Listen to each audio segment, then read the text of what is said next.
this wonderful Alex Reynoso, who's a fabulous hand spinner, a Harlem hand spinner. He's created a lot of yarns for me over the years. And then I also love to combine it with commercial yarns such as this wonderful bulk. We are here with another episode of About Your Art podcast. We're still in Baltimore at the Baltimore ACC show, and we have with us on today's episode, we have my good friend John Jameson III. Nice to meet you. I'm going to actually let him introduce himself. Okay, my name is W. John Jameson III. I grew up in upstate New York in a town called Loudonville. I love to weave. I always have to start with that. I've always been an artist. Even as a little child, I had wonderful parents that exposed me to all different art forms. I took classes in painting and drawing, sculpture, ceramics, and I enjoyed it. But as I got older and I was able to take a weaving class in boarding school in Wallingford, Connecticut, Rosemary Hall, shout out, I really found my calling. I had a wonderful teacher. Her name was Jane Guston, and she saw a spark. Maybe I didn't see it, but she saw it. And she said, you've got a knack for this. You really have an eye for it. And she just did that like a good teacher does, that little gentle push. Try this, try that, and I just love it. But I'm an artist at heart. I wanted to just point that out to your viewers that this is sort of what I love. And as I said, it really clicked. I happen to love math. So math is also in weaving. You combine creativity and math together to design your warps, and also Jane the teacher really did inspire me by introducing me to different techniques and also color theory, how to mix things together. And I really yes, and black, white, any colors and textures too. She also said, well, why don't you try this? What if you mix this yarn with that yarn? Play, but learn from your play. And that really clicked. So you have the math element, but you also have the creative element. And I also love making artwork that people can enjoy on their body. As I took painting, functional. Yes, exactly. Wearable art. Instead of painting something that would just sit on a wall. We love paintings. I wanted something that fabric could touch the skin. I thought that was just an interesting. How would you describe your artistic style? Well, color and texture. In weaving, there's sort of two schools of thought. There's color and texture and pattern and weave. Both wonderful, but that's where weavers sort of fall into those two schools. As I said, I do love color. I get to play around with all these wonderful colors and textures. So is there like a particular story or message behind the current collection at this show? Well, there is actually. Okay, tell me about it. Yes. Come with me. This wall here did start out with 25 pieces. I'm celebrating my 25th year of being in business with Twisted Textiles.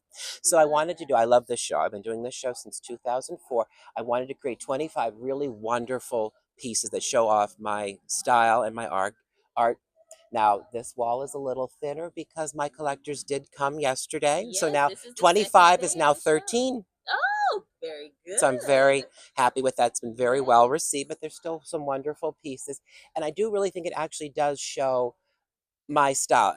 This is not an evolution piece. It's just showing off my different styles and yarns that I absolutely love. I love working with this wonderful Alex Reynoso, who's a fabulous hand spinner, a Harlem hand spinner. He's created a lot of yarns for me over the years. And then I also love to combine it with commercial yarns such as this wonderful bulky chenille to create. I wove it and then I created the fringe. Yes. Also on this piece, I used a lot of hand-painted silk ribbons because fringe is very important to really create the look. Because I do like making statement pieces, one-of-a-kind statement pieces. And people who've collected my work over the years, that's what they want. They want something that, look at me in a good way, of course. And my clients, just when they have the right scarf, they just light up. Yes, exactly. And And that gives me joy. Is good press. I just want to say, like, your designs are beautiful. Thank you. So, yes. And this is really fun. This is actually a fun project for me to do too, just to sit down and ask myself, who am I as a fiber artist, weaver, hand weaver? And I had so much fun creating this grouping, and it's also fun to sell this grouping too, and have clients come in and say, "Oh, I got your email, and I'd like to see piece number 279, what have you." So that's fun too, because I am here to sell work too. Yes, we're not a museum here. Okay. And that's the thing with like art shows and why I started this podcast as well is because, it's more than, what am I trying to say?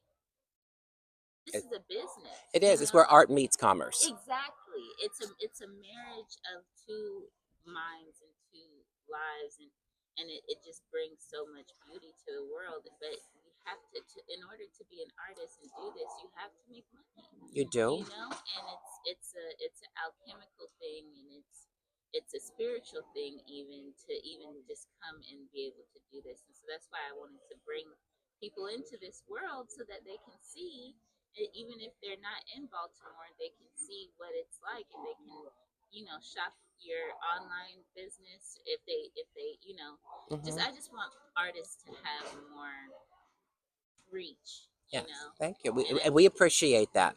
But one thing I'll pick up on, one thing I love about doing shows such as this ACC show is that patrons come in and you get to talk to the artist. yes. Talk to me. Talk to any of the artists. What was your inspiration for the piece? Like you're interviewing me. They like to interview me too. And it's like, why is this piece so special? Why should this be in my collection? What was Yes. your inspiration?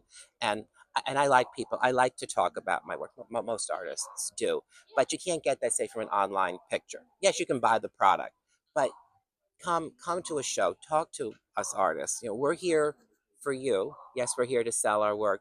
But when you meet the artist and tell you, like, oh, his inspiration was hand spun yarn, and he uses this chenille, that that adds value to you as the person purchasing it, because like I met the artist. He told me about this piece. He said basically what it makes this piece special.